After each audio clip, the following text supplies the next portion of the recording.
தலைவர் சையது பட்டாணி அவர்களுக்கு நமது பள்ளியினுடைய ஜமாத் தலைவர் முகமது இப்ராஹிம் அவர்கள் பொன்னாடை போர்த்து கௌரவிப்பார்கள்.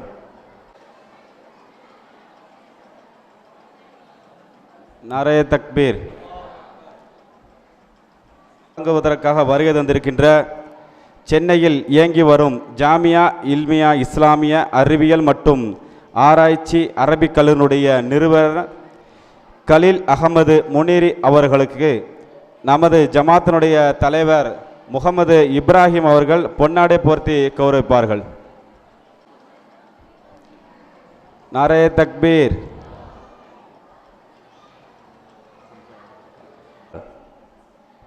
சன்னது வழங்கி சிறப்புரை நிகழ்த்த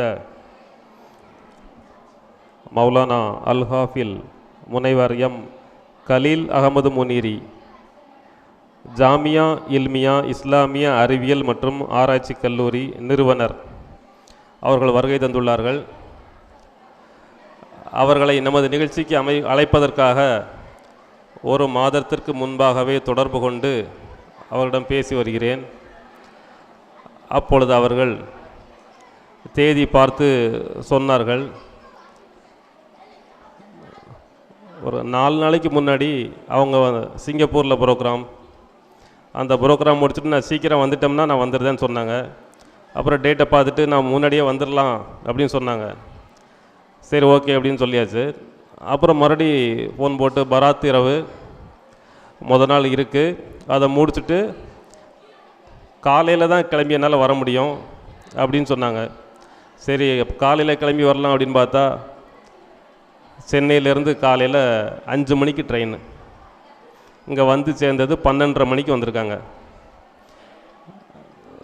அப்புறம் 2 நாளைக்கு முன்னக்கூட்டி அவங்களுடைய ஃபேஸ்புக் அக்கௌண்ட்டில் பார்த்தேன், 12ஆம் தேதி திருநெல்வேலி சதக்கத்துல்லாப்பா காலேஜில் ஒரு ப்ரோக்ராம், அந்த ப்ரோக்ராமுக்கு வர்றதா வந்திருந்தது. உடனே எனக்கு ரொம்ப சந்தோஷம். அசத்து 2 நாளைக்கு முன்னக்கூட்டியே வந்துடுவாங்க, நம்ம வந்து அவங்கள முழுமையாக பயன்படுத்திக்கலாம், முதல் நாள் ப்ரோக்ராமும் அவங்கள வர சொல்லலாம் அப்படின்னு நினச்சிட்டு இருக்கும்போது அவங்களுக்கு ஃபோன் போட்டேன். அவங்க சொன்னாங்க, இல்லை 12ஆம் தேதி முடிச்சுட்டு உடனே மறுபடியும் சென்னையில் எனக்கு ப்ரோக்ராம் இருக்குது, மறுபடியும் சென்னையை முடிச்சுட்டு மறுபடியும் மறுநாள், அதை முந்த நாள் திருநெல்வேலி, நேற்றுக்கு சென்னை, மறுபடியும் இன்றைக்கி தென்காசி, இப்படி பம்பரமாக சுழண்டு இந்த அல்லாவுடைய தீனை நிலைநாட்டதுக்காக வேண்டி முயற்சியில் ஈடுபட்டுருக்காங்க. எல்லோரும் இன்ஷால்லா அவங்களுக்காண்டி துவா செய்யுங்க, அவங்களுடைய உடல் ஆரோக்கியத்துக்காண்டி துவா செய்யுங்க. நம்மளாம் ஒரு நாள் சென்னை போய்ட்டு இருந்தாலே ஒரு நாள் அந்த எஃபெக்ட் இருக்கும். ஆனால் அவங்க கடந்த ஒரு வாரம் மட்டும் நான் அவங்கள ஃபாலோ பண்ணுதேன். சிங்கப்பூரில் ப்ரோக்ராம், அடுத்து திருநெல்வேலி ப்ரோக்ராம், அடுத்து சென்னை ப்ரோக்ராம், அடுத்து நமக்கு வந்திருக்காங்க. அல்ஹம்துலில்லாஹ் அவங்களுக்கு நம்முடைய எல்லா துவாவும் அவங்களுக்கு வேணும். அவங்களுடைய பரக்கத்துக்காக வேண்டியும் உடல் நலத்துக்காக வேண்டியும் துவா செய்யுங்க. இன்ஷாஅல்லாஹ் அவர்களை இப்போது பேச அழைக்கிறேன். பிஸ்மில்லாஹிர் ரஹ்மானிர் ரஹீம். அஸ்ஸலாமு அலைக்கும் வரஹ்மத்துல்லாஹி தஆலா வபரகாத்துஹு. அல்ஹம்துலில்லாஹி கஃபா வஸ்ஸலாத்து வஸ்ஸலாமு அலா சய்யிதினில் முஸ்தஃபா அம்மா பஅத். ஃபகத் கால அல்லாஹு தஆலா ஃபில் குர்ஆனில் அஸீம். அஊது பில்லாஹி மினஷ் ஷைத்தானிர் ரஜீம். பிஸ்மில்லாஹிர் ரஹ்மானிர் ரஹீம். இன்னல்லாஹ லா யுகய்யிரு மா பிகௌமின் ஹத்தா யுகய்யிரு மா பிஅன்ஃபுஸிஹிம். ஸதகல்லாஹுல் அலீம். வகால ரசூலுல்லாஹி ஸல்லல்லாஹு அலைஹி வஸல்லம், இன்னமல் அஅமாலு பின்னியாத் வ இன்னமா லிகுல்லி இம்ரிஇன் மா நவா. புகழ் அனைத்தும் ஏக இறைவன் அல்லாஹ் ஒருவனுக்கே உரித்தாகட்டும்.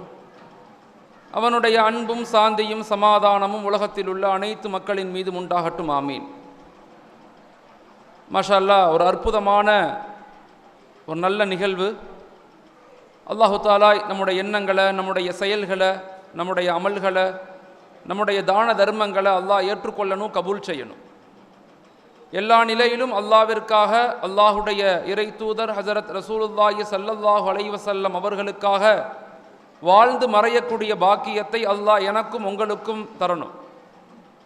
இந்த உலகத்தில் வாழும்போது கண்மணி நாயகம் ஸல்லல்லாஹு அலைஹி வஸல்லம் அவர்களை கனவில் பார்க்கக்கூடிய பாக்கியத்தையும் அல்லாஹ் எனக்கும் உங்களுக்கும் தரணும். இந்த உலகத்தை விட்டு பிரியும் போது அஷ்ஹது அல்லா இலாஹ இல்லல்லாஹ் வ அஷ்ஹது அன்ன முஹம்மதன் அப்துஹு வ ரசூலுஹு என்ற திருக்கலிமாவோடு மரணிக்கக்கூடிய பாக்கியத்தையும் அல்லாஹ் நம் அனைவர்களுக்கும் தரணும்.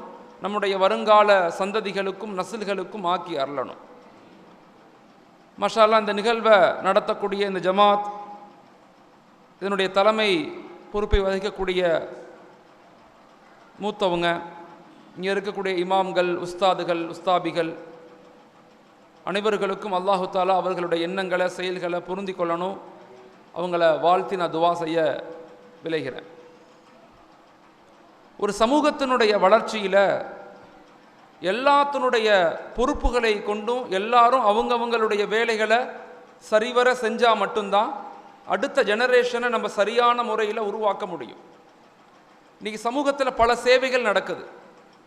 சில பேர் மருத்துவமனை கட்டுறாங்க, சில பேர் ஏழைகளுக்கு உதவி கொடுக்குறாங்க, சில பேர் சாப்பாடு கொடுக்குறாங்க. இது போன்ற பல சேவைகள் சமூகத்தில் நடந்து கொண்டு தான் இருக்குது.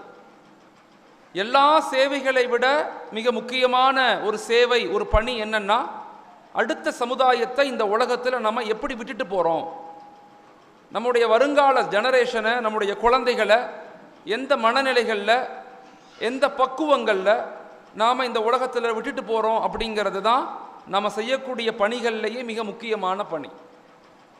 ஒரு சமுதாயத்தினுடைய வளர்ச்சியில் ஆண்களுக்கு எவ்வளவு முக்கியத்துவம் இருக்குதோ, எவ்வளவு பங்களிப்பு அளிக்க முடியுமோ, அதைவிட ஒரு படி மேலாக தாய்மார்கள், சகோதரிகள், உங்களுடைய பங்களிப்பும் உங்களுடைய முக்கியத்துவம் தான் ஒரு சமுதாயத்தினுடைய வளர்ச்சிக்கு மிக முக்கியமான ஒரு பகுதி. ஏன்னா ஒரு தாயுடைய மடிதான் ஒரு குழந்தையினுடைய முதல் பள்ளிக்கூடம். ஒரு தாயினுடைய மடிதான் ஒரு குழந்தையினுடைய முதல் பள்ளிக்கூடம். எந்த சமுதாயத்தில் பெண்கள் சிந்தனைவாதிகளாக, சமூகத்தை பற்றி யோசிக்கக்கூடியவர்களாக, அல்லாஹ் ரசூலுக்கு பயந்து வருங்கால ஜெனரேஷனை இப்படித்தான் நாங்கள் உருவாக்கணும் அப்படிங்கிற உணர்வுள்ள ஒரு தாய்மார்கள், ஒரு பெண் சமூகம் ஒரு சமூகத்தில் கிடச்சிட்டா அந்த சமூகத்துக்கு தோல்வி என்பதே கிடையாதுன்னு வரலாறுகள் நமக்கு சொல்லிக் கொடுக்குது. இன்றைக்கு காலகட்டத்தில் உங்களுடைய பங்களிப்பு, உங்களுடைய அர்ப்பணிப்பு, உங்களுடைய தியாகம்தான் அடுத்த ஜெனரேஷனுடைய மிகப்பெரிய வளர்ச்சியும் மேம்பாடும். அதனால் இப்போ நான் உங்கள்கிட்ட பேசக்கூடிய விஷயங்களை தயவு செய்து ஒரு பயானாக மட்டும் கேட்காம நம்முடைய வாழ்க்கையில் அதை நம்ம எப்படி கொண்டு வரணும், நாம் நம்முடைய குடும்பங்களில் அதை நம்ம எப்படி அமல் செய்யணும், நம்முடைய வருங்கால ஜெனரேஷனை, குழந்தைகளை, பெண்களை, வாலிபர்களை, ஆண்களை நாங்கள் எந்த மனநிலைகளில் உருவாக்கணும் அப்படிங்கிற ஒரு தெளிவான பார்வையும் ஒரு தெளிவான நோக்கமும் உங்களுக்கு வேணும். லைஃப் என்பது, இஸ்லாமிய மார்க்கம் என்பது ஏதோ நேற்று உருவானதல்ல. இஸ்லாமிய மார்க்கம் என்பது கிட்டத்தட்ட 1318 ஆண்டுகள் இந்த உலகத்தை அறிவால், சிந்தனையால், ஆற்றலால், கண்டுபிடிப்புகளால், பொருளாதாரத்தால், அரசியல் மாற்றங்களால், கலாச்சாரங்களால், இப்படி எல்லா துறைகள்லையுமே இஸ்லாமிய சமூகம் இந்த உலகத்தில் பெரிய சாதனையாளர்களாக நம்முடைய முன்னோர்கள் இருந்தாங்க. ஆனால் கடந்த 300 வருஷமாக உலகத்தில் ஒரு பின்தங்கிய சமூகமாக இஸ்லாமிய சமூகம் இருக்குது. மன ரீதியாக, கல்வி ரீதியாக, சமூக ரீதியாக, பொருளாதார ரீதியாக, இப்படி எல்லா நிலையிலையுமே ஒரு பலகீனமடைந்த சமூகமாக நாங்கள் மாறிக்கொண்டே போகிறோம். இந்த நிலை நீடித்தால் சமூகத்தில் மிக மோசமான விளைவுகள் ஏற்படும்னு ஆய்வுகள் சொல்லுது. அதனால் ஒவ்வொரு ஊர்கள்லையும், குறிப்பாக உங்களை மாதிரி சின்ன ஊர்கள், இஸ்லாமிய மக்கள் வசிக்கக்கூடிய ஊர்களில் உங்களுடைய வருங்கால குழந்தைகளை நீங்கள் எப்படி உருவாக்கணும், எந்த மனநிலைகளில் நீங்கள் அவங்கள தயாரிக்கணும், எந்த இலக்குகளோடு நீங்கள் உருவாக்கணும் அப்படிங்கிற ஒரு தெளிவான பார்வை உங்களுக்கு வேணும். அதுக்கு பெரிய பிஹெச்டி படிச்சிருக்கணும், டாக்டரேட் படிச்சிருக்கணும், டிகிரி முடிச்சிருக்கணும்னு அவசியம் இல்லை. இப்போ எங்கள் அம்மாவெல்லாம் 3வது தான் படிச்சிருக்கிறாங்க, எழுத படிக்க தெரியாது எங்கள் அம்மாவுக்கெல்லாம், இன்னும் இருக்கிறாங்க அல்ஹம்துலில்லாஹ். ஆனால் எங்களை உருவாக்கும் போது எப்படி உருவாக்குனாங்க, எந்த மனநிலைகளில் எங்களை உருவாக்குனாங்க அப்படிங்க இப்போ நினைக்கும் போது எனக்கு ஆச்சரியமாக இருக்கும். எழுத படிக்க தெரியாத ஒரு தாய் தன்னுடைய குழந்தைகளை எப்படி உருவாக்குறாங்க?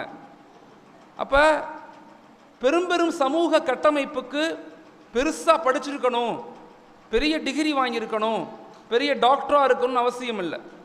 உங்களுக்கும் அல்லாஹ்வுக்கும் மத்தியில் தொடர்புகள் சரியாக இருந்தால், தாய்மார்கள் உங்களுக்கும் குர்ஆனுக்கும் மத்தியில் தொடர்புகள் சரியாக இருந்தால் உங்களுடைய குழந்தைகள் சமூகத்தினுடைய தலைவர்களாக மாற்றப்படுவாங்க.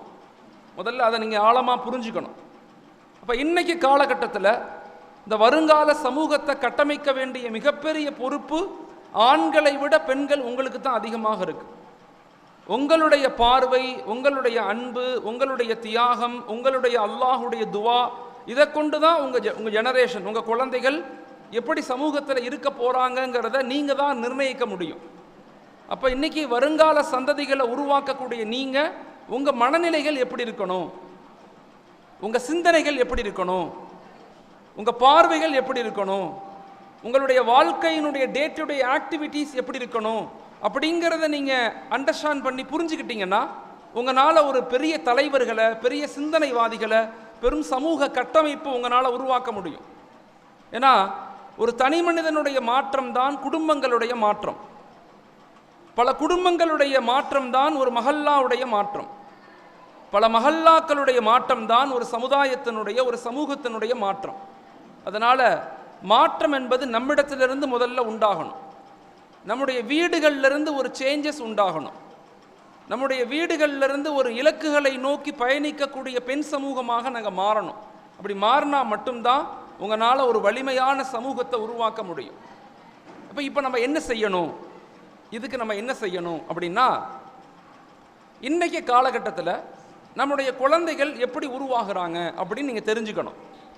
நம்முடைய பிள்ளைங்க எங்கெல்லாம் பாதிக்கப்படுறாங்க, நம்முடைய குழந்தைகள் என்ன மாதிரி பிரச்சனைகளுக்குள்ளே மாட்டிக்கிட்டு இருக்கிறாங்க, அந்த பிரச்சனைகள்லேருந்து நம்முடைய பெண் குழந்தைகளை, நம்முடைய ஆண் குழந்தைகளை எப்படி நாம் கையில் எடுக்கணும் அப்படிங்கிறத நீங்கள் தெரிஞ்சுக்கணும். உடம்பு சரியில்லை அப்படின்னா மருத்துவர்கிட்ட போனால் மருத்துவர் என்ன நோயின்னு கண்டுபிடிச்சா மட்டும்தான் சரியான ட்ரீட்மெண்ட் பார்க்க முடியும், சொல்யூஷன், மருந்து கொடுக்க முடியும்.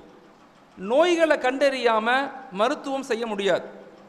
இன்னைக்கு காலகட்டத்தில் எல்லாருமே நம்ம குழந்தைங்க நல்லா வரணும், நல்லா உருவாகணும், நல்லா படிக்கணும், பெரிய உத்தியோகத்தில் இருக்கணும், சமூகத்தில் உயர்ந்த அந்தஸ்துக்கு போகணும் அப்படின்னு எல்லா தாயும் தந்தையும் ஆசைப்படுறாங்க.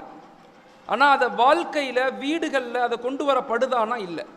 வெறுமனே ஆசைப்பட்டால் மட்டும் மாற்றம் அலையாது. அதற்கான சரியான முயற்சிகள் நமக்கு வேணும்.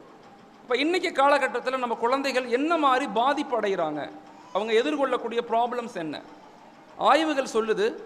அடுத்த 10-15 வருஷத்தில் நம்முடைய வருங்கால சந்ததிகள் எப்படி ஆயிடுவாங்கன்னா, ஒன்று இந்த உலகத்தினுடைய இன்பங்களில் மூழ்கடிக்கப்படுவாங்க,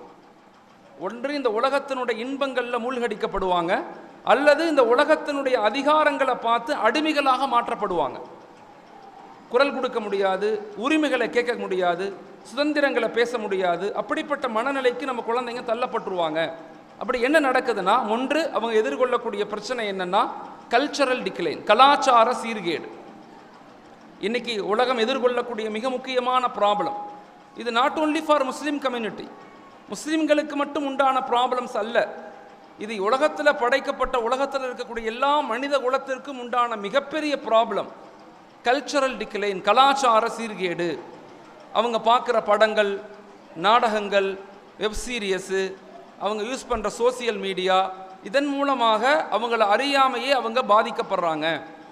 அவங்க மனநிலை பாதிக்கப்படுது. அவங்க எதுக்காவது ஒன்றுக்கு அடிமையாக மாற்றப்படுறாங்க. இதிலிருந்து நீங்கள் குழந்தைகளை சரியான முறையில் பயிற்சி கொடுத்து வெளியே எடுக்கலைன்னா, என்னதான் நீங்கள் கல்வியை கொடுத்து, என்னதான் நீங்கள் சொத்து சுகம் கொடுத்தாலும் அந்த குழந்தைங்க உங்களை புரிஞ்சிக்க மாட்டாங்க. அவங்க முழுக்க இந்த உலகத்தினுடைய இன்பங்களில் மூழ்கடிக்கப்படுவாங்க. ஒன்று கல்ச்சரல் டிக்ளைன், கலாச்சார சீர்கேடு. அவங்க எப்படி முடிவெட்டுறாங்க, அவங்க எப்படி ட்ரெஸ் போடுறாங்க, அவங்களுடைய செப்பல் எப்படி இருக்குது, அவங்களுடைய வாழ்க்கை முறை எல்லாமே படங்களை பார்த்து, நாடகங்களை பார்த்து, நெட்ஃப்ளிக்ஸை பார்த்து, சோசியல் மீடியாவை பார்த்து உருவாகக்கூடிய குழந்தைகள் இன்றைக்கி உருவாகிக்கிட்டு இருக்காங்க. வீடுகளில் ரோல் மாடல் இல்லை. படங்களையும் நாடகங்களையும் பார்த்து தான் இன்றைக்கி சமூக கட்டமைப்பு உருவாக்கப்பட்டு கொண்டிருக்கு. நம்ம நினைப்பதை விட மோசமான நிலைகள் போய்கிட்டு இருக்கு. ட்ரக்ஸ் பயன்படுத்தக்கூடியவங்க அதிகமாகறாங்க. பெண்கள் கல்ச்சரலி பாதிக்கப்படுறாங்க. கலாச்சார சீர்கேடு. நம்ம நினைப்பதை விட மோசமான மனநிலைக்கு தள்ளப்படுறாங்க. அப்போ நாம் இதை முதல்ல தெரிஞ்சுக்கணும், என்ன ப்ராப்ளம்ஸ். ரெண்டாவது மிக முக்கியமான ப்ராப்ளம் நம்முடைய குழந்தைகள் எதிர்கொள்ளக்கூடியது அஹ்லாக், ஒழுக்க ரீதியான மக்கள்கிட்ட எப்படி பேசணும், எப்படி நடந்து கொள்ளணும், உறவுகளை எப்படி மதிக்கணும், அத்தா அம்மா மீது எப்படி கண்ணியமாக இருக்கணும், டீச்சர்ஸ் மீது எப்படி கண்ணியமாக இருக்கணும் அப்படிங்கிறது எல்லாமே குறைஞ்சிக்கிட்டே இருக்குது. அதை பற்றி பேசுகிறதுக்கு நம்ம யாருமே இல்லை. அதை பற்றி பேசினாலும் அவங்க அதை பெருசாக கேர் பண்ணுறதில்ல. அத்தாவை பார்த்து புள்ள ஓடி போயிடுறான், பக்கத்திலேயே வரமாட்டேங்கிறான். பக்கத்தில் உட்காந்து பேசுறது, சாப்பிட்றது, முத்தம் கொடுக்கறது, இது எல்லாமே குறைஞ்சிக்கிட்டே வருது. எல்லாருமே ஒரு சுய சந்தோஷத்தை நோக்கி நகர்றோம். எனக்குன்னு ஒரு ஃபோன், எனக்குன்னு ஒரு சில வீடியோஸ், எனக்குன்னு ஒரு சுதந்திரம், அதை நோக்கி நகர்றோம். சொந்த குழந்தைகளை, பெத்த குழந்தைகளை கூட பார்க்க முடியாத நிலைக்கு நம்ம தள்ளப்படுறோம். நல்லா யோசிச்சு பாருங்க.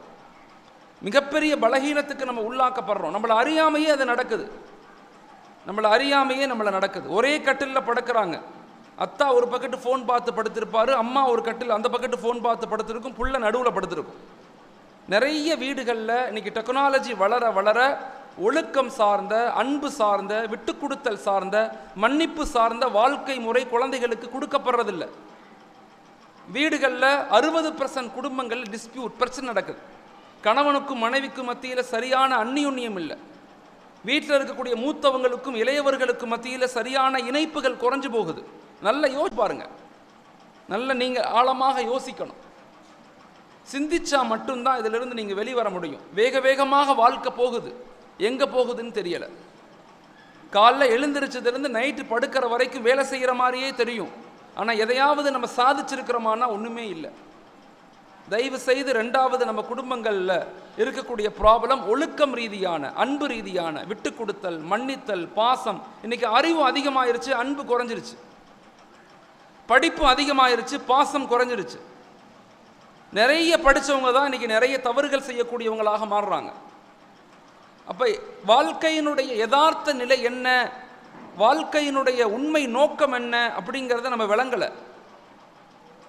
அப்போ முக்கியமாக ரெண்டாவது நம்ம எதிர்கொள்ளக்கூடிய பிரச்சனை என்னன்னா ஒழுக்க சார்ந்த பிரச்சனை, அன்பு சார்ந்த பிரச்சனை. மூணாவது மிக முக்கியமான விஷயம் நம்ம குழந்தைகள் எதிர்கொள்ளக்கூடிய பிரச்சனை என்னன்னா உடலியல் சார்ந்த பிரச்சனை. ஃபிசிக்கல் ரொம்ப ரொம்ப குறைவாக இருக்குது. இன்னைக்கு நிறைய குழந்தைகள் தண்ணீர் சரியாக குடிக்கிறதில்ல. ஆய்வுகள் சொல்லுது. ஆண்களுடைய வலு குறைஞ்சிக்கிட்டே போகுது, நியூட்ரிஷன் குறையுது. குழந்தை பெற்றெடுக்கக்கூடிய ஆற்றலும் தைரியமும் உடல் வலுவும் மனோ வலுவும் 2 பேத்துக்குமே குறையுது, ஆண்களுக்கும் சரி பெண்களுக்கும் சரி. உடலியல் சார்ந்து, உணவியல் சார்ந்து மிகப்பெரிய மோசமான நிலைக்கு நம்ம தள்ளப்படுறோம். ஆரோக்கியமான உணவு முறைகள் ரொம்ப குறைஞ்சிருச்சு. அதை பற்றி யாரும் கேர் பண்ணுறதில்ல, அதுக்கு முக்கியத்துவம் கொடுக்கறதில்ல. நாலாவது மிக முக்கியமான ஒரு ப்ராப்ளம், நம்முடைய சமுதாயம் எதிர்கொள்ளக்கூடிய ப்ராப்ளம் என்னன்னா ஸ்ட்ரெஸ், மன அழுத்தம். சின்ன சின்ன வயசுலேயே குழந்தைகளுக்கு மன அழுத்தம் ஏற்படுது. கடந்த 6 மாதத்தில் மட்டும் தமிழகத்தில் 100 குழந்தைகள் தற்கொலை பண்ணியிருக்கிறாங்க மன அழுத்தத்தின் காரணமாக. குழந்தைகள் ஸ்ட்ரெஸ் இன்னைக்கு அதிகமாகுது. அப்போ குழந்தைகளை நம்ம எப்படி வளர்க்கணும், குழந்தைகளை நம்ம எப்படி கையாளணும், குழந்தைகள்கிட்ட நம்ம எப்படி உருவாக்க சிந்தனையை ஏற்படுத்தணும் அப்படிங்கிறத ஒரு தாயும் தகப்பனும் உட்கார்ந்து பேசணும். அதுலேயும் குறிப்பாக தாய்மார்களுடைய பங்களிப்பு, உங்களுடைய அர்ப்பணிப்பு, உங்களுடைய அர்ப்பணிப்பு தான், உங்களுடைய பங்களிப்பு, உங்களுடைய தியாகம்தான் சமூகத்தினுடைய வளர்ச்சிக்கு, சமூக முன்னேற்றத்திற்கு மிக முக்கியமான காரணம்.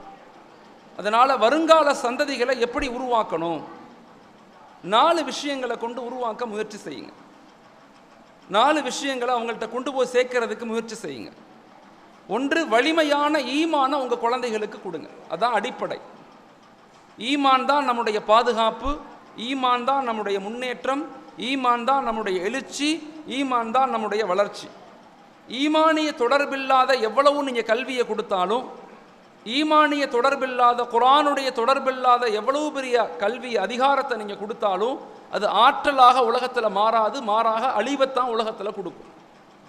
தாய்மார்கள் தயவு செய்து உங்களுடைய சந்ததிகள், நாம் இந்த உலகத்தில் வாழ்ந்தோங்கிறதுக்கு ஒரு அத்தாட்சி நம்ம பிள்ளைங்க மட்டும்தான். நாம் இந்த உலகத்தில் மௌத்தான பிறகு நம்ம நினைக்கக்கூடிய ஒரு ஜீவன் யாருன்னா நாம் பெத்தெடுத்த பிள்ளைங்க தான். அந்த பிள்ளைங்களை எப்படி வளர்த்தோம், எப்படி உருவாக்கணும், எந்த மனநிலைகளில் நம்ம கட்டமைச்சோம் அப்படிங்கிறத தாய்மார்கள், சகோதரிகள் ரொம்ப ஆழமாக யோசிக்கணும். அதனால் நீங்கள் கொடுக்க வேண்டிய முதல் பகுதி வலிமையான ஈமான அவங்களுக்கு கொடுங்க. ஈமானுடைய இணைப்பை ஏற்படுத்துங்க. அல்லாஹுடைய தொடர்பை ஏற்படுத்துங்க. அதிகாலை ஒரு தாய் தஹஜ்ஜத் நேரத்தில் தொழுதுட்டு ஒரு குழந்தைக்காக எப்போ நம்ம துவா செய்ய ஆரம்பிக்கிறோமோ அந்த துவா அல்லாஹ்விடத்தில் நேரடியாக போகுது. எத்தனை பேர் நம்ம துவா செய்கிறோம்? குழந்தைகளுடைய பெயர் சொல்லி துவா செய்யணும். அல்லாமா துல்ஃபிகார் சாப் மிகப்பெரிய ஒரு ஆலிம், அவங்க ஒரு பயானில் பேசும்போது சொல்கிறாங்க, எங்கள் வீட்டில் 7 குழந்தைகள், எங்கள் அம்மாவுக்கு 7 பிள்ளைங்க. எங்கள் அம்மா தஹஜ்ஜத் நேரத்தில் எந்திரிச்சு எங்களுடைய ஒவ்வொரு குழந்தையினுடைய பெயர் சொல்லி துவா செய்வாங்க. நான் பக்கத்தில் நாங்கள் படுத்திருப்போம். துல்ஃபிகார் சாப் அப்படிங்கிறவங்க இன்னைக்கு உலகத்தில் மிகப்பெரிய ஆலிம், அவங்க ஒரு பெரிய ஆலிம், ஒரு ஷேக். அவங்க சொல்கிறாங்க, என் இல்மை கொண்டோ என் திறமைகளை கொண்டோ இல்லை என்னுடைய படிப்பை கொண்டோ நான் இந்த நிலைக்கு வரலை. இந்த இடத்துக்கு நான் வந்தது எங்கள் அம்மாவுடைய அத்தாவுடைய துவாவை கொண்டு தான் நான் வந்தேன். அவங்களுடைய துவாக்களின் காரணமாகத்தான் என்னுடைய முன்னேற்றம், என்னுடைய வளர்ச்சின்னு சொல்கிறாங்க. சொல்லுவாங்க, ஒவ்வொரு தஹஜ்ஜத்துடைய நேரத்துலையும் எங்கள் அம்மா அதிகாலை எழுந்திருந்து அவங்களுடைய பிள்ளைங்களுடைய எல்லா பெயரையும் துவா செய்வாங்க, சொல்லி துவா செய்வாங்க. அப்போ என்னுடைய பேர் எப்போ வரும்னு எதிர்பார்த்துக்கிட்டே இருப்பேன், படுத்திருப்பேன் நான். எங்கள் அம்மா துல்ஃபிகார் அப்படின்னு சொன்ன உடனே நான் எழுந்திரிச்சு உட்காந்து எங்கள் அம்மா எனக்காக என்ன துவா செய்கிறாங்க அப்படின்னு காது கொடுத்து கேட்பேன். எங்கள் அம்மா என்னவெல்லாம் எனக்கு துவா செஞ்சாங்களோ அது எல்லாத்தையுமே அல்லாஹ் எனக்கு கொடுத்துருக்கான். எங்கள் அண்ணன் தம்பி எல்லாத்துக்குமே கொடுத்துருக்குறான். ஒரு தாயினுடைய துவா, ஒரு பெற்றோருடைய துவா நேரடியாக இறைவனுடைய சன்னிதானத்தில் அடைக்கிறது, அல்லாஹ்வை அடையக்கூடியதாக இருக்குது. இப்போ நாங்கள் எங்களுடைய குழந்தைகள் நல்லா வரணும், சிறப்பாக வரணும், சிறந்த முறையில் உருவாகணும்னு நினைக்கக்கூடிய நாம ஒரு நாளைக்கு எத்தனை தடவை நம்முடைய குழந்தைகளுடைய பேர் சொல்லி துவா செய்கிறோம்? அந்த ஈமானிய தொடர்பு தான் வலுப்படுத்தும். கல்வி தேவை, பொருளாதாரம் தேவை, அதிகாரம் தேவை, அறிவியல் தேவை, எல்லாமே தேவை. ஆனால் நோக்கம் என்னன்னா குழந்தைகளை அல்லாஹோடு இணைப்பது தான் நோக்கம். நல்லா தெரிஞ்சுக்குங்க. தேவைகள் வேறு, நோக்கம் வேறு. ஒரு மரம் இருக்குன்னா அந்த மரத்தினுடைய வேறு ஸ்ட்ராங்காக இருந்தால் தான் அந்த மரத்தினுடைய கிளைகள் ஸ்ட்ராங்காக இருக்கும். அந்த மரத்தினுடைய வேறு ஸ்ட்ராங்காக இருந்தால் தான் அதனுடைய தண்டு பகுதி ஸ்ட்ராங்காக இருக்கும். ஒரு மரத்தினுடைய வேறு ஸ்ட்ராங்காக இருந்தால் தான் அதிலிருந்து வரக்கூடிய கனிகளும் பழங்களும் இனிப்பானதாக இருக்கும். ஆனால் வேறு கண்ணுக்கு தெரியுமானா வேறு கண்ணுக்கு தெரியாது. ஈமான் என்பது கண்ணுக்கு தெரியாது. குர்ஆனுடைய தொடர்பு கண்ணுக்கு தெரியாது. நபியினுடைய முஹப்பத் கண்ணுக்கு தெரியாது. ஆனால் ஒரு சமுதாயத்திற்கு இது எப்போ ஸ்ட்ராங்காக இருக்குதோ, எப்போ ஈமானிய தொடர்பு, அல்லாஹுடைய தொடர்பு எப்போ நம்ம குழந்தைகளுக்கு தெளிவாக நம்ம புரிய வைக்கிறோமோ அந்த குழந்தைகளை அல்லாஹ் சமூகத்தினுடைய தலைவர்களாக, சமூகத்தினுடைய மிகப்பெரிய அந்தஸ்துடைய, இந்த தீனை பாதுகாக்கக்கூடிய, இந்த தீனை உலகம் முழுக்க எடுத்து செல்லக்கூடிய மிகப்பெரிய ஆற்றலையும் அறிவையும் பக்குவத்தையும் அந்த குழந்தைகளுக்கு அல்லாஹ் கொடுக்குறான். இதற்கு மிக முக்கியமான பகுதி தாய்மார்கள் நீங்கள் தான். உங்களுடைய துவாக்களை வலிமைப்படுத்துங்க, உங்களுடைய வாழ்க்கை முறையை வலிமைப்படுத்துங்க. குழந்தைகளுக்கு முன்பதாக தொழ ஆரம்பிங்க, குழந்தைகளுக்கு முன்பதாக குர்ஆனை எடுத்து ஓதுங்க, குழந்தைகளுக்கு முன்பதாக கணவரை உயர்வாக பாருங்க. மிக முக்கியமான பகுதி அது. குடும்பங்கள் தான் ஒரு சமூகத்தினுடைய முதல் பல்கலைக்கழகம். குடும்பங்கள் தான் ஒரு சோசியல் டெவலப்மெண்ட்டுடைய முதல் பகுதி. அந்த குடும்பங்களில் தாத்தா பாட்டி அத்தா அம்மா அண்ணன் தங்கச்சி எல்லாரும் தான் அவங்களுடைய முதல் சமூக உறவுகள். நான் அந்த சமூக உறவுகளை எப்படி அமைச்சு கொடுக்குறோம் நம்ம குடும்பங்களில்? அதை விளங்கி புரிஞ்சு செய்கிறோமா இல்லை ஏனோதானோன்னு வாழ்க்கை நடத்துகிறோமா? யாருக்கு கவனம் இருக்குதோ, யார் கவனமாக குழந்தைகள் இப்படி உருவாகணும்னு ஆசைப்படுறாங்களோ அல்லாஹ் அந்த குழந்தைகளை அப்படி உருவாக்குறான். அதனால் தயவு செய்து குடும்பங்களில் முதலாவதாக குழந்தைகளை சமுதாயத்தை உருவாக்கும் போது முதல் விஷயம் உங்கள் ஈமானை பலுப்படுத்தி கொள்ளுங்க. உங்கள் ஈமானை சரியான முறையில் குழந்தைகளுக்கு ஏற்படுத்துங்க. வாட் இஸ் ஈமான்? ஈமான்னா என்ன? ஈமான்னா என்ன? ஈமான் என்பது ஒரு நம்பிக்கை. அல்லாஹ்வுக்கும் நமக்கு மத்தியில் உண்டான ஒரு சம்பாசனை, ஒரு தொடர்பு. அது படைத்தவனுக்கும் படைக்கப்பட்டதுக்கும், ஹாலிக்குக்கும் மஹ்லூக்குக்கும் உண்டான தொடர்பு. அது பேரின்பம். அந்த இன்பம் ஒவ்வொரு குடும்பங்கள்லையும் இல்லாததனுடைய பிரச்சனை தான் சமூகத்தினுடைய வீழ்ச்சி. நான் முதல்ல சொன்ன மாதிரி இஸ்லாமிய மார்க்கம் ஏதோ நேற்று உருவாகலை. கிட்டத்தட்ட 1318 ஆண்டுகள் இந்த உலகத்தில் எல்லா நிலைகளையும் நிர்வகிக்கக்கூடிய சமூகமாக நம்ம இருந்தோம். எப்படி வீழ்ந்து போனோம்? இன்னைக்கு இந்தியாவில் 3 பிச்சைக்காரவங்க இருந்தால் ஒரு பிச்சைக்கார முஸ்லீம். அவ்வளவு பின்தங்கி போயிட்டோம். நாட் ஓன்லி ஃபார் இந்தியா, முழு உலகத்திலையும் சரி. பின்தங்குனதற்கு காரணம் என்ன? ஒன்று, நமக்கும் அல்லாவுக்கும் மத்தியில் தொடர்பு அந்து போச்சு, தொடர்புகள் இல்லை. அப்படி இருந்தாலும் பேரளவுக்கு இருக்குது, பேரளவு. பேர் முஸ்லீம், பேர் ஃபாத்திமா, பேர் அப்துல் காதர். ஆனால் எனக்கும் அல்லாவுக்கும் மத்தியில் தொடர்பு, எனக்கும் குரானுக்கும் மத்தியில் தொடர்பு இல்லை.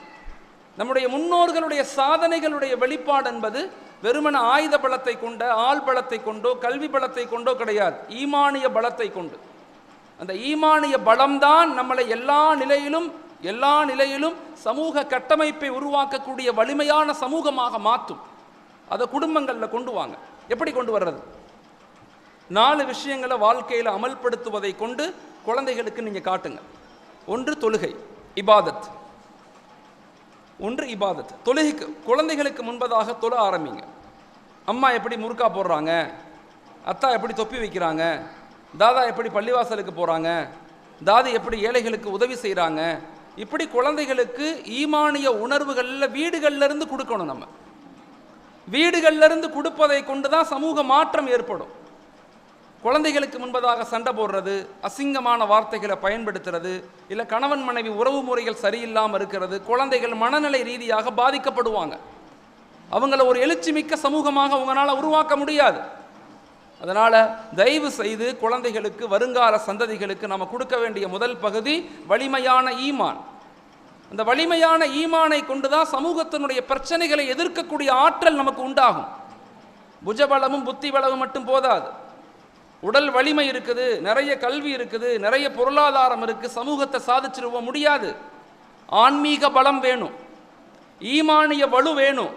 சமூகத்தினுடைய பிரச்சனைகளை, இன்னைக்கு அரசியல் களங்களை, சைத்தானியத்தை, ஃபித்னாக்களை, குழப்பங்களை நாம் நம்முடைய வருங்கால சந்ததிகள் எதிர்த்து நின்று போராடணும். அப்படின்னா அவங்கள்ட்ட இன்னர் பவர், மன ரீதியான சக்தி, உடல் ரீதியான சக்தி ஏற்படணும்னா அதில் முதல் நிலையே ஈமானிய உணர்வு தான், அல்லாஹுடைய தொடர்பு தான். அதை வலிமையாக கொடுங்க. அதை எப்படி கொடுக்கணும்? ஒன்று தொழுகையின் மூலமாக. இபாதத்து தான் நமக்கு கொடுக்கப்பட்ட பெரும் ஆற்றல். இபாதத் நமக்கு கொடுக்கப்பட்ட பெரும் ஆற்றல். ஆனால் அதை நம்ம சோடையாக செய்கிறோம். அல்லாஹ் குர்ஆன்ல சொல்றான், வ இன்னஹா லகபீரத்துன் இல்லா அலல் ஹாஷியின், வ இன்னஹா லகபீரத்துன் இல்லா அலல் ஹாஷியின். தொழுகை என்பது பாவிகளுக்கு கடினமாகத்தான் இருக்கும்ங்கிறான். இபாதத் என்பது தப்பு செய்கிறவங்களுக்கு, பாவம் செய்தவங்களுக்கு கடினமாக தான் இருக்கும். நம் பாவங்கள் செய்ய செய்ய இபாதத் நமக்கு லேசாகாது, கடினமாக மாறிடும், தொழ முடியாது. தக்பீர் கட்டணம்னா உலகத்தினுடைய எல்லா பலா யோசனையும் அங்கே தான் வரும். தொழுகையில் ஒரு ஈடுபாடு ஏற்படாது, இன்பத்தை அடைய முடியாது. ஏன்? பாவங்கள் செய்து கொண்டே அல்லாஹ்வை அடையவே முடியாது. அதனால் இபாதாத்தின் மீது கவனமாக இருங்க, நிதானமாக தொழுங்க, பொறுமையாக தொழுங்க. முதல் தக்பீரில் என்ன ஓதணும், 2வது ரக்காயத்தில் என்ன ஓதணும், 3வது ரக்காயத்தில் என்ன ஓதணும், நல்லா யோசிச்சு பாருங்க. உதடுகள் வேக வேகமாக அசையுது, நமக்கு உதடுகள் வேக வேகமாக அசையுது. ஆனால் உள்ளங்கள் எல்லாம் உலகத்தை தேடி போயிடுது. அதனால தான் எங்களுக்கு அதை இன்பம் தெரியலை. இபாதத்துங்கிற பெரும் ஆற்றல் தான் இந்த சமுதாயத்துக்கு கொடுக்கப்பட்ட பெரும் சக்தி. அது இன்னைக்கு நம்ம இழந்து போனதே அதுதான், இழந்துட்டோம்.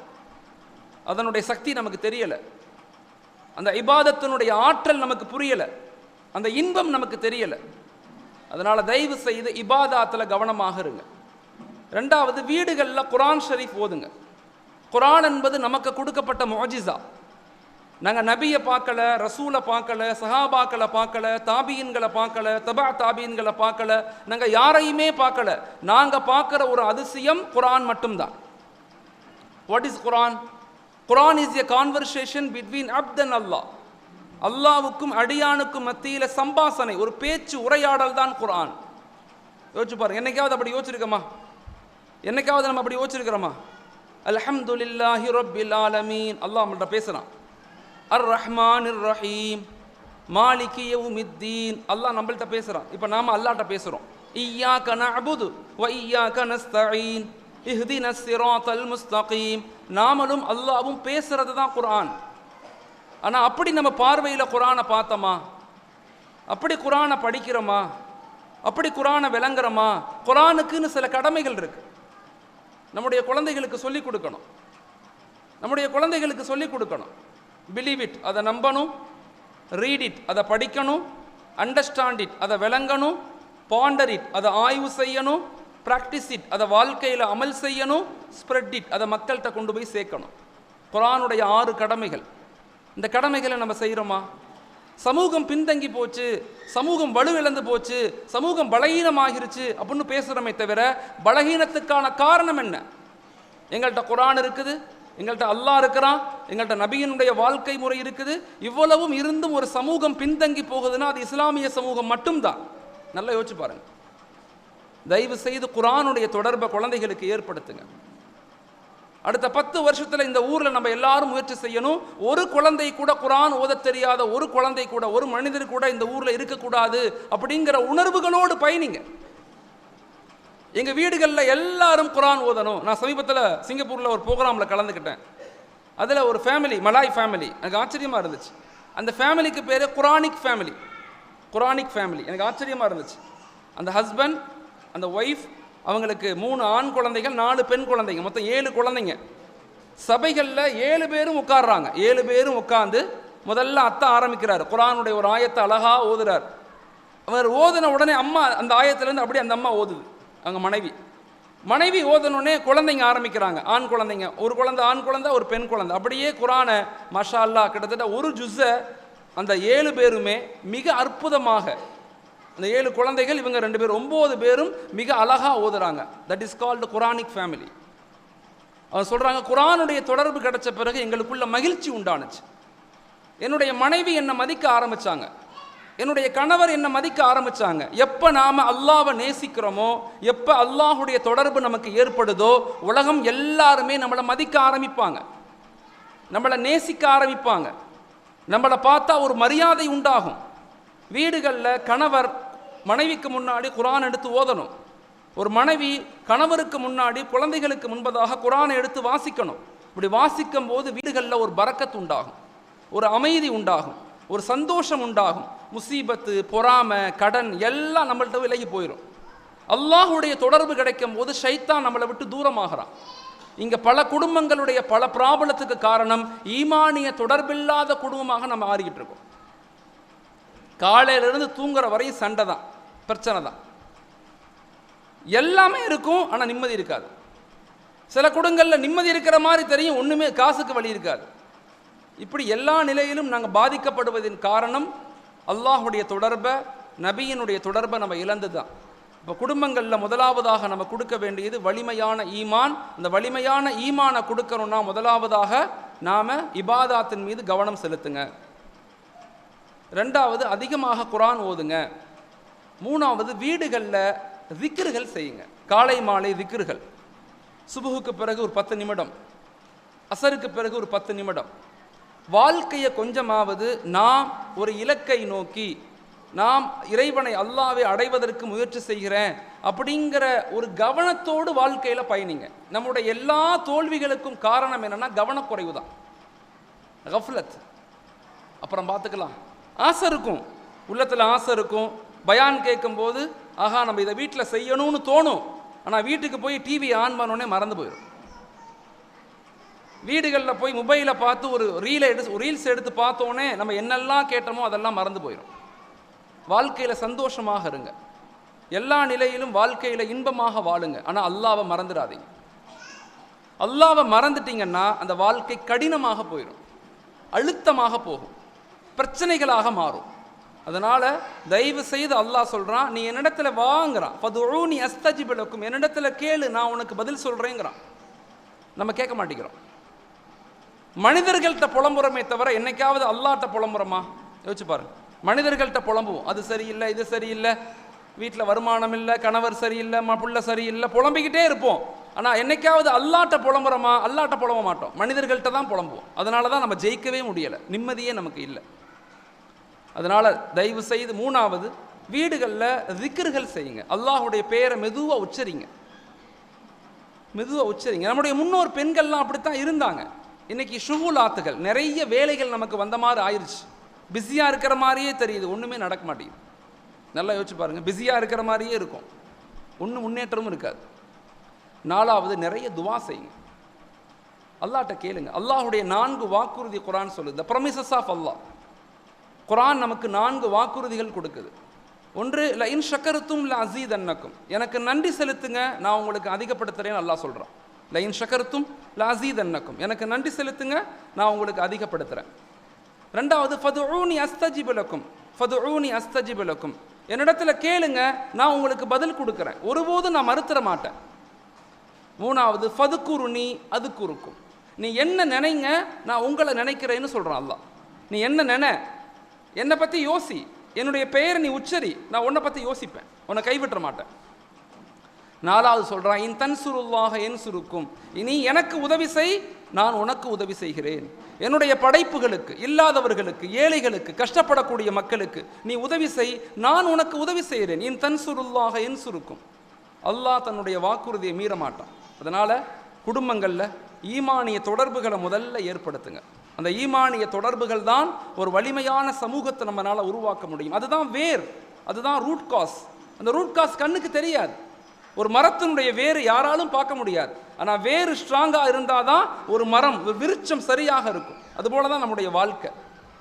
இது முதலாவது பகுதி. ரெண்டாவது, நம்முடைய குழந்தைகளை, நம்ம ஜெனரேஷனை, நம்முடைய சமுதாயத்தை உருவாக்கும் போது ஒழுக்கமான வாழ்வியலை கற்றுக் கொடுங்க. ஒழுக்கம் 2 வகைப்படும். ஒன்று சுய ஒழுக்கம், இன்னொன்று பொது ஒழுக்கம்.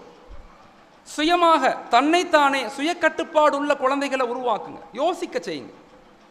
உணவுகளை சாப்பிடும்போது நல்லா யோசிங்க. நான் ஒரு தடவை என் நண்பருடைய வீட்டுக்கு போயிருந்தேன், ஜார்க்கண்டில். அவர் டிபார்ட்மெண்ட்டில் வேலை செய்கிறார். அவர் ஒரு கிறிஸ்துவர். அவருடைய வீட்டுக்கு நான் போயிருக்கேன். நான் பல இடங்களில் இதை நான் சொல்கிறது, பெண்களுக்கு மெயினாக நான் சொல்கிறது. 7 மணி 8 மணி ஆச்சு, 7:45 அந்த பெண்மணி, என்னுடைய நண்பருடைய மனைவி, 3 குழந்தைங்க, 3 குழந்தைகளுக்கும் சாப்பாடு கொடுக்குறாங்க. கரெக்டாக 7:30 மணி 7:45 சாப்பாடு கொடுக்குறாங்க. சாப்பாடு கொடுத்துட்டு 8 மணி 8:15 அந்த பிள்ளைங்களை கூட்டு ரூமுக்கு போயிடுச்சு. அந்த அம்மா ரூமை லாக் பண்ணிடுச்சு. 8, 8:45 9 மணிக்கு வெளியே வந்துருச்சு அந்த அம்மா. இப்போ நான் கேட்டேன், உள்ளுக்குள்ளே போனோடனே, பிரதர் சிஸ்டர் உள்ளே போயிட்டாங்க, எப்போ வருவாங்க, நம்ம சாப்பிட்லையேன்னு கேட்டேன்.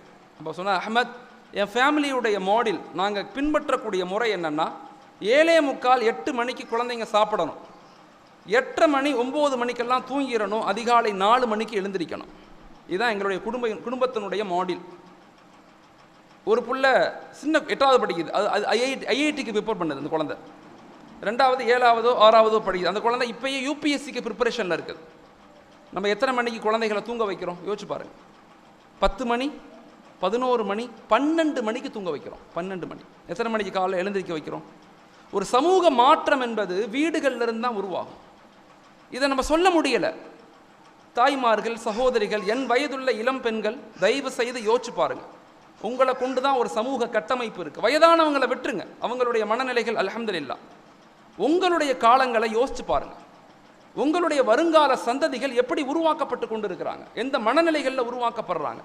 உங்களுக்கு தெரியும் நாடார் சமூகத்தை பற்றி. நாடார் சமூகம் 40 வருஷத்துக்கு முன்னாடி நாடார் சமூகம் எப்படி இருந்தாங்கன்னா, தொட்டா தீட்டு பார்த்தா தீட்டுன்னு இருந்தாங்க.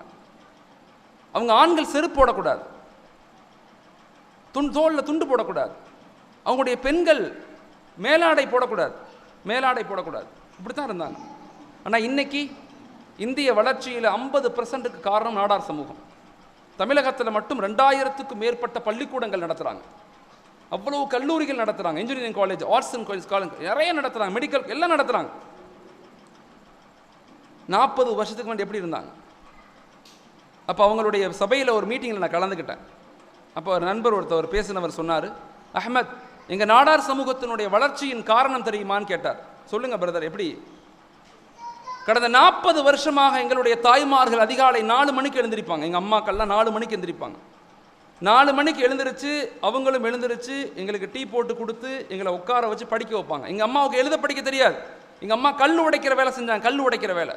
ஆனால் 4 மணிக்கு எழுந்திருச்சு என்னை உட்காந்து படிக்க வச்சு, படிமா படிக்கண்ணுன்னு பக்கத்துலேயே சொல்லுவாங்க. அதுக்கப்புறம் சாப்பாடு கொடுத்து அவங்க எங்களை பள்ளிக்கூடத்துக்கு அனுப்பி அவங்க திரும்ப விவசாயத்துக்கு போவாங்க, கல் உடைக்க போவாங்க.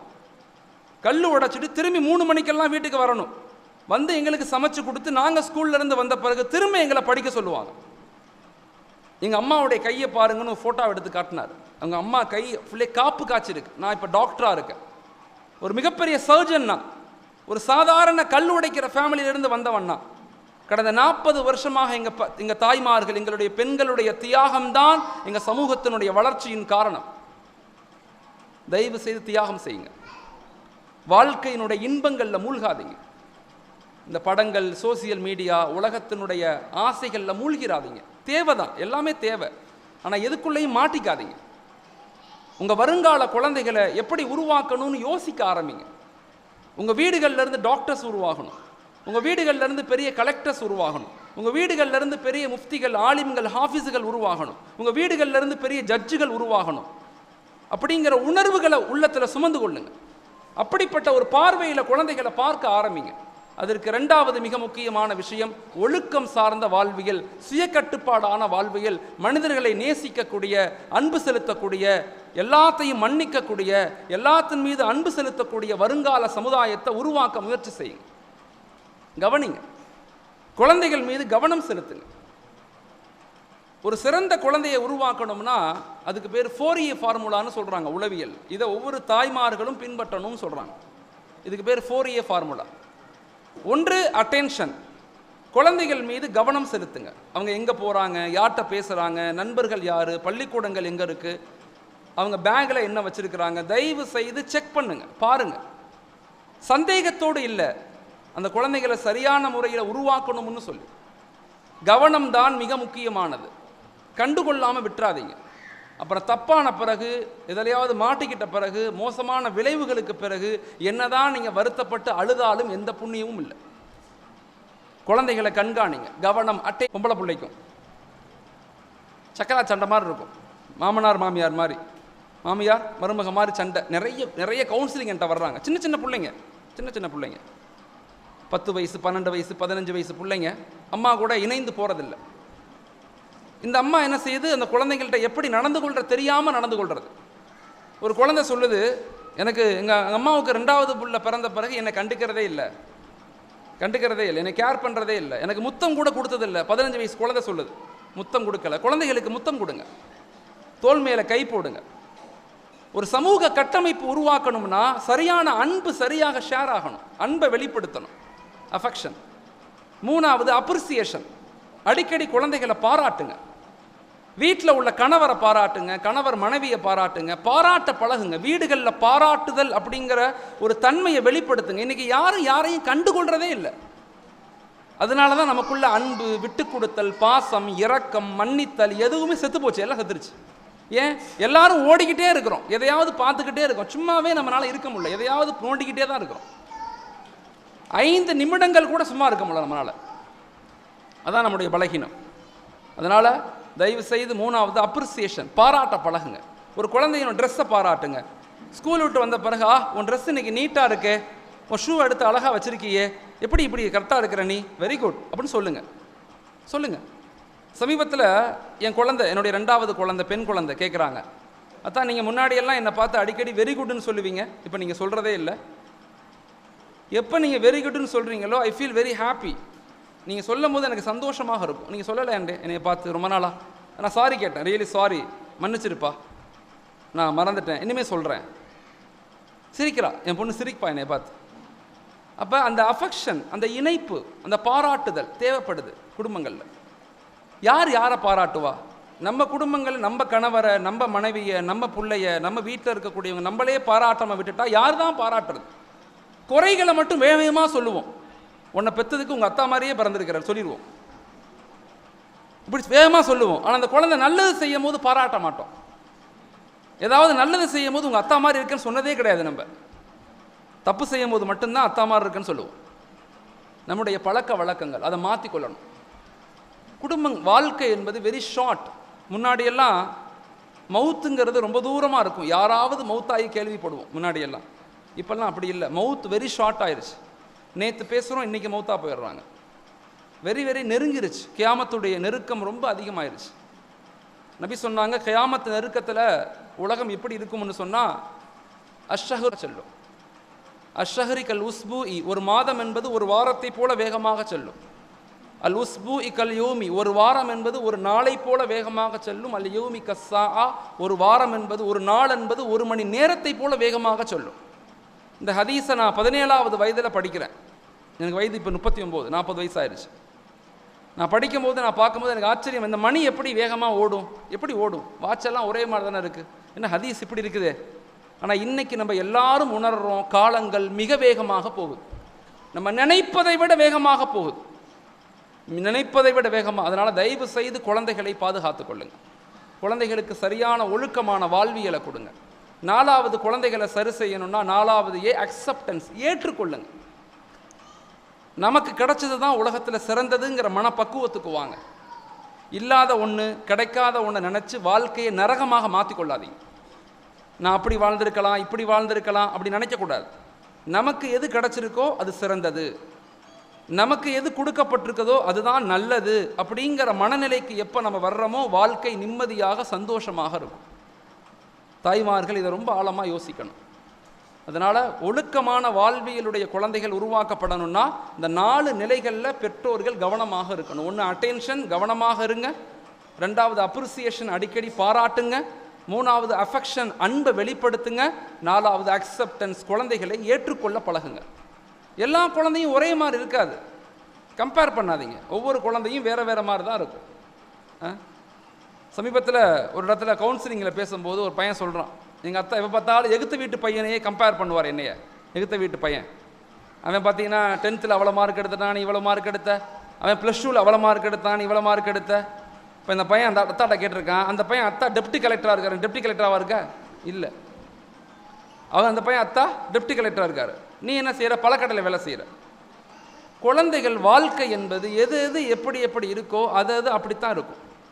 இல்லாத நினச்சி இல்லாததை யோசித்து வருத்தப்பட்டு சண்டை போட்டு நீ அப்படி நீ இப்படி. நாம் எப்படி குழந்தைகளை உருவாக்குறோம்? பேசுங்க, நேரம் கொடுங்க. தயவு செய்து குழந்தைகளுக்கு நேரம் கொடுங்க. காலைல எழுந்திரிக்கும் போது பக்கத்தில் உட்காருங்க, நைட்டு படுக்கும் போது பக்கத்தில் உட்காருங்க, பேசுங்க, மனம் விட்டு பேசுங்க. இன்றைக்கி நேரமே இருக்க மாட்டேங்குது. எப்படி சாப்பிட்றோம் யோசிச்சு பாருங்கள். வீட்டுகளில் அம்மா தோசை சுடும், ஒரு புள்ள தட்டில் தோசையை வச்சுட்டு கட்டில் மேலே உட்காந்துருக்கும், இன்னொரு புள்ள சோஃபா மேலே உட்காந்துருக்கும். யோசிச்சு பாருங்கள், இப்படி தான் சாப்பிட்றோம் நம்ம. ஆனால் ஒரு கிறிஸ்துவ ஃபேமிலி பாருங்கள், கிறிஸ்துவ ஃபேமிலி அவங்க எல்லாரும் சேர்ந்து உட்காடுறாங்க, எல்லாரும் கையை பிடிச்சிக்கிறாங்க. உலகத்தில் இப்படித்தான் சாப்பிடணும், இப்படித்தான் வாழணும் அப்படிங்கிறத நபி ஸல்லல்லாஹு கற்றுக் கொடுத்துருக்காங்க நமக்கு. எதையுமே நம்ம பின்பற்றுறதில்லை, எதையுமே இம்ப்ளிமெண்ட் பண்ணுறதில்லை. அப்புறம் சமூகம் பின்தங்காமல் என்ன செய்யும்? சுன்னத்துகளை வாழ்க்கையில் பின்பற்றுங்க. நிறைய எல்லாரும் இங்கே கேள்விப்பட்டது தான், யாரும் இங்கே கேள்விப்படாமல் அறியாமல்லாம் கிடையாது. எல்லாத்துக்கும் தெரியும் எப்படி சாப்பிடணும், சுப்ரா விரிக்கணும், எல்லாரும் உட்காரணும், சாப்பிடும் போது பிஸ்மில்லா சொல்லணும், துவா ஓது, எல்லாம் தெரியும். யாராவது செய்கிறோமா வீடுகளில்? யோசிச்சு பாருங்க. தெரிஞ்சவங்க வீட்லேயும் செய்கிறதில்ல, தெரியாத வீட்லேயும் செய்கிறதில்ல. அதான் பெரிய வருத்தம். அதனால் வாழ்க்கையில் ஒழுக்கமான நபியினுடைய வாழ்க்கையை பின்பற்ற முயற்சி செய்யுங்க. இது 2வது. 1 வலிமையான ஈமான், 2வது ஒழுக்கமான வாழ்வியல், 3வது வருங்கால சந்ததிகளை ஆளுமையான கல்வியை கொடுங்க, நல்லா படிக்க வைங்க. உயிரே போனாலும் பரவாயில்ல, பிள்ளைங்களை படிக்க வைங்க. படிப்பு தான், கல்விதான் நம்முடைய உரிமையை, நம்முடைய சுதந்திரத்தை, நம்முடைய எல்லா விதமான பிரிவில்லை சலுகைகளை வாங்கி கொடுக்கும். நம்மள்கிட்ட கல்வி இல்லை, நம்ம அதிகாரத்தில் இல்லை அப்படின்னா ஒருபோதும் வலுவுள்ள சமூகமாக மாற முடியாது. இன்றைக்கி இந்தியாவிலேயே கல்வியில் மிகவும் பின்தங்கிய சமூகம் இஸ்லாமிய சமூகம், மிகவும் பின்தங்கிய சமூகம் இந்தியாவில். ஆனால் தமிழகத்தில் அது வேறு நிலை. தமிழகத்திலேயே உயர்கல்வி படித்த மாநிலங்களிலேயே உயர்தரமான உச்சகட்டமான உயர்கல்வி படித்தவங்க தமிழ்நாடு மக்கள் தான். இந்தியா முழுக்க வெறுமன 26.5% உயர்கல்வி படித்த மக்களுடைய சதவீதம். ஆனால் இந்தியாவில் மட்டும் இது 51.7%. இந்தியாவிலேயே அவ்வளவு உயர்கல்வி படித்த மக்கள் இங்கே தான் இருக்கிறாங்க. கல்வியில் மாஷா அல்லாஹ் அடுத்த கட்டத்துக்கு நம்ம நகர்ந்துக்கிட்டு இருக்கோம். இப்போ நம்ம வருங்கால சந்ததிகளை திட்டமிட்டு உருவாக்குங்க. கல்வியில் 4 துறைகளில், இந்த 4 துறைகளில் ஒரு துறையை நீங்கள் தேர்ந்தெடுங்க. 1 அரசு துறை, அதிகார வாய்ப்பு கல்வி முறை. அதிகார வாய்ப்பு கல்வி முறை நம்முடைய நாடு இருக்குல்ல, நம்ம நாடு 4 தூண்களில் தான் நிற்குது. நம்ம நாடு 4 அதிகார தூண்களில் தான் நிற்குது. 1 அட்மினிஸ்ட்ரேஷன், IAS, IPS, IRS போன்ற ஒரு தூண். 2வது தூண் இருக்குது, அந்த தூண் ஜுரிடிஷன், அதாவது நீதித்துறை, அட்வொகேட்ஸு, ஜட்ஜஸ்ஸு. 3வது மீடியா, ஜேர்னலிசம். 4வது டிஃபென்ஸ் அண்ட் பாதுகாப்புத்துறை, டிஃபென்ஸ் துறை. இந்த 4 துறைகளில் தான் அந்த நாடு நிற்கிது. இந்த 4 துறைகளில் நம்முடைய குழந்தைகளை எத்தனை % குழந்தைகளை கொண்டு போகிறோம்? நம்முடைய ஊர்களிலிருந்து வருஷத்துக்கு ஒரு 20 குழந்தைகளையாவது இந்த 4 துறைகளில் கொண்டு போய் சேர்க்கணும் அப்படிங்கிறத யோசிக்கணும். நீங்கள் அதுக்கு தாய்மார்கள் நீங்கள் தான் முயற்சி செய்யணும். இது முதல் நிலை படிப்பில். ரெண்டாவது கல்வித்துறை இருக்குதே, அது டெக்னாலஜி சார்ந்த கல்வித்துறை. வசதி வாய்ப்புகள் இருந்தால் டாக்டர்ஸை உருவாக்குங்க. நான் பெண்களை 4 துறைகளில் உருவாக்க சொல்கிறேன், எல்லா இடத்துலையும் சொல்கிறேன். பெண்களை 4 துறைகளில் உருவாக்குங்க. 4 இலக்கு நல்லா படிக்க வைங்க. ஆனால் இலக்குகளோடு படிக்க வைங்க. என்னவாக இவங்களை ஆக்க போகிறோங்கிற தெளிவான பார்வைகளோடு படிக்க வைங்க. ஒன்று, வசதி வாய்ப்புகள் இருக்குது, நல்லா படிக்கிறாங்கன்னா டாக்டர்ஸ் ஆக்குங்க. தேவை இருக்குது, டாக்டர்ஸ் தேவை. தாய் சேய் நல மருத்துவர்கள் சமூகத்துக்கு தேவை, பெண்கள் தேவைப்படுறாங்க. ரெண்டாவது, நல்ல ஆசிரியர்கள் தேவை, teachers. 1 teacher equivalent to 1000 students. ஒரு ஆசிரியர் 1000 மாணவர்களுக்கு சமமானவங்க. அப்படி உருவாக்க முயற்சி செய்யுங்க. ஆசிரியர்கள் சமூகத்துக்கு ரொம்ப ரொம்ப தேவை. சம்பந்தமே இல்லாமல் பிஇ படிக்கிறது, EEE படிக்கிறது, EC படிக்கிறது நான் படிக்க வேணான்னு சொல்ல. இதை கொண்டு என்ன சாதிக்க விரும்புகிறீங்கன்னு நான் கேட்குறேன். 5 லட்சம் 10 லட்சம் கட்டி படிக்க வச்சு வீடுகளில் சும்மா தான் இருக்கிறாங்க. நிறைய EEE படித்து, நிறைய EC படித்து, நிறைய மெக்கானிக்கல் இன்ஜினியரிங் படிக்க வைக்கிறது பெண்களை போய். சமூகத்துக்கு என்ன தேவை? படிக்கணும். சமூகம், பெண்கள் படிக்கணும். ஆனால் என்ன துறைகளில் படிக்கணும், இவங்க சமூகத்துக்கு என்னவாக மாறணும் அப்படிங்கிறத நிச்சயமாக இலக்குகளோடு யோசிக்கணும். ஆசிரியர் உருவாக்குங்க. மூணாவது, நல்ல அரசு துறைகள் தேவைப்படுது. எஜுகேஷன் டிபார்ட்மெண்ட்டில் பெண்கள் போகணும். டிபிஐயில் எஜுகேஷனுடைய டிஆர்ஓவா, இப்படி எஜுகேஷன் லெவலில் எந்த விதமான முழு பாதுகாப்போடு ரொம்ப அற்புதமான வாழ்க்கை முறையை வாழலாம் கல்வித்துறைகளுக்கு பெண்கள் போனோம்னா. நாலாவது, நல்ல கவுன்சிலிங்ஸ் தேவை. நல்ல கவுன்சிலிங், சைக்காலஜி படித்த பெண்கள் இன்றைக்கி சமூகத்துக்கு தேவை. அடுத்த 10-15 வருஷத்தில் உலகத்தில் இருக்கக்கூடிய மக்கள் தொகையில் 95% மக்களுக்கு மென்டல் ஹெல்த் டிஸார்டர், மனநோயின்னு வரப்போகுதுங்கிறான். மனநோய், இதை மக்கள்கிட்ட பேசி சரி செய்ய வேண்டிய பெண்களுக்கு பேசணும். அப்படிப்பட்ட ஆலிமாக்கள் தேவை. அப்படிப்பட்ட உளவியல் படித்த, சைக்காலஜி படித்த நல்ல டாக்டர்ஸ் இன்றைக்கி சமூகத்துக்கு தேவை. அப்படி இலக்குகளோடு குழந்தைகளை உருவாக்க முயற்சி செய்யுங்க. நாலாவது, நல்ல வணிகத்துறை. ஆண் குழந்தைகள் நல்ல வியாபாரங்களை கற்றுக்கொள்வது. இன்றைக்குள்ள வியாபார சூழ்நிலைகள், என்னென்ன மாதிரி வியாபாரங்கள் செய்யலாம், அதுக்கு என்னெல்லாம் நம்ம திட்டமிடலாம், அதுக்குண்டான முயற்சிகள் என்ன அப்படிங்கிறத நம்முடைய வருங்கால சந்ததிகளுக்கு பயிற்சி கொடுக்கணும். வியாபார பயிற்சிகள். இஸ்லாமிய சமூகம் இந்தியாவுக்குள்ளே வந்ததே வியாபாரத்தின் மூலமாகத்தான். அதனால் வியாபாரங்களை நம்ம வலுவாக மாறணும். இது மூணாவது. ஒன்று, வலிமையான ஈமான். ரெண்டாவது, ஒழுக்கமான வாழ்வியல். மூணாவது, ஆளுமையான கல்வி. நாலாவது, சமூக பொறுப்புள்ள இளம் சமூகம் இன்னைக்கு தேவை. சமூக பொறுப்பு, சோசியல் ரெஸ்பான்சிபிலிட்டி. நமது நாடு, நமது மண், நமது மக்கள், நமது தேசம், நமது வருங்கால சந்ததிகள் அப்படிங்கிற ஆழமான கருத்தியல் குழந்தைகளுக்கு கொடுக்கப்படணும். என்ன படித்து என்ன செய்ய, படித்து டாக்டர் ஆக போகிறேன், டாக்டர் ஆகி வீடு கட்ட போகிறேன், டாக்டர் ஆகி கார் வாங்க போகிறேன். இல்லை, நான் படிப்பது நமக்கானது மட்டுமல்ல, சமூகத்துக்கானது. நாம் படிப்பது நமக்கானது மட்டுமல்ல, ஏழைகளுக்கானது. இந்த நாட்டுக்காக, இந்த நாட்டினுடைய வளர்ச்சிக்காக நம்முடைய முன்னோர்கள் உடல், பொருள், ஆவி, உயிர் அனைத்தையும் செலவழித்து தான் இந்த நாட்டை, இந்த ஜனநாயகத்தை, இந்த குடியரசை நமக்கு கொடுத்துருக்குறாங்க. இந்த நாட்டினுடைய வளர்ச்சியில், இந்த நாட்டினுடைய முன்னேற்றத்தில், இந்த நாட்டினுடைய மேம்பாட்டில் நம்ம எல்லாரும் பங்களிப்பு அளிக்கணும் அப்படிங்கிற உணர்வுகளை குழந்தைகளுக்கு கொடுங்க. இது நமது நாடு, இது நமது மண். காந்தி ஒத்துழைமை இயக்கம் உருவாக்கும் போது 1920 அப்பயே கிட்டத்தட்ட 20 கோடி ரூபாய் பணம் கொடுத்து உதவியது இஸ்லாமிய சகோதரர். நேதாஜி சுபாஷ் சந்திர போஸ் அவர்கள் நேஷனல் ஆர்மியை இந்தியாவில் உருவாக்கும் போது பிரிட்டிஷுக்கு எதிராக 27% முன்வரிசை நின்றது இஸ்லாமிய வாலிபர்கள். வ.உ. சிதம்பரனார் கப்பலோட்டிய தமிழர் கப்பல் இயக்கத்தை, சுதேசி இயக்கத்தை தமிழகத்தில் உருவாக்கும் போது 8000 ஷேரையும் வாங்கி கொடுத்து அந்த கப்பலை வாங்க உதவியாக இருந்தது திருநெல்வேலியை சேர்ந்த ஒரு முஸ்லீம் சகோதரர். இவ்வளோ பெரிய வலிமையான சமூக கட்டமைப்புள்ள இந்த சமூகம் இன்னைக்கு ஏன் பின்தங்கி போச்சு? ஏன்னா நம்மள்கிட்ட கவனம் இல்லை, நம்மள்கிட்ட இலக்குகள் இல்லை, நம்மள்கிட்ட தொடர் பயணங்கள் இல்லை. இந்த உலகத்தினுடைய இன்பங்களில் மாட்டிக்காதீங்க. திரும்ப நான் சொல்கிறேன், நாங்கள் மௌத்தாகும் போது இந்த உலகத்தில் விட்டு பிரியும் போது சுதந்திரமான ஈமானிய உணர்வுள்ள வருங்கால சமூகத்தை விட்டுட்டு போகணும். அடிமைகளை விட்டுட்டு போகக்கூடாது. உலகத்தினுடைய இன்பங்களில் மூழ்கி போன அடிமைகளான ஆண்களை, பெண்களை விட்டுட்டு போயிடக்கூடாது. ஒரு வலிமையான நாட்டுக்காக, நாட்டினுடைய வளர்ச்சிக்காக, சமுதாய கட்டமைப்புக்கு, ஷரியத்தை நிலைநிறுத்தக்கூடிய ஒரு வலிமையான ஆண்மகம், வலிமையான பெண்மகனும் உருவாக்கப்படணும். அது எங்கிருந்து உருவாக்கப்படணும்னா அது உங்கள் வீடுகளிலிருந்து உருவாக்கப்படணும். அப்படிப்பட்ட இலக்குகளை மனதில் சுமந்து கொள்ளுங்க. அல்லாஹ்ட்ட கேளுங்க. அல்லாஹ் எதையும் மறுக்கிறதில்லை. எதை கேட்டாலும் அல்லாஹ் கொடுக்க ரெடியாக இருக்கா. அல்லாஹ்ட்ட கேளுங்க. குழந்தைகளுக்காக, குடும்பங்களுக்காக, சமூகத்துக்காக, மக்களுக்காக துவா செய்யுங்க. இந்த ஊருக்கு வந்தது ரொம்ப சந்தோஷம், உங்களை பார்த்தது பெரிய சந்தோஷம். அல்லாஹு தஆலா உங்களுக்கு நீண்ட ஆயுள், நல்ல பரக்கத்தை, சந்தோஷமான வாழ்க்கையை, நோய் நொடி இல்லாத வாழ்க்கையை அல்லாஹ் உங்களுக்கும் எனக்கும் கொடுக்கணும். ஜஸாக்குமுல்லாஹ். அஸ்ஸலாமு அலைக்கும் வரஹ்மத்துல்லாஹி தஆலா பரக்காத்துஹு. மைதீன் பிச்சை அவர்களுக்கு நமது ஜமாத்தினுடைய தலைவர் முகமது இப்ராஹிம் அவர்கள் சால்வை அணிவித்து கௌரவிப்பார்கள். தஞ்சாவூர் பள்ளியினுடைய செயலாளர் திவான் அவர்களுக்கு நமது ஜமாத்தினுடைய தலைவர் முகமது இப்ராஹிம் அவர்கள் சால்வை அணிவித்து கௌரவிப்பார்கள்.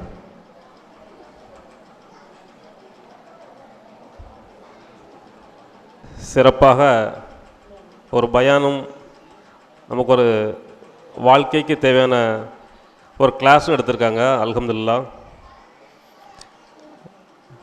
பெண்களும் இவ்வளோ நேரம் அமைதியாக இருந்து கேட்டதை ரொம்ப ஆச்சரியமாக சொன்னாங்க. இந்த ஊரில் உள்ள பெண்கள் மிக அமைதியாக உட்காந்து அழகாக கேட்டாங்க அப்படின்னு. அல்ஹம்துலில்லாஹ்.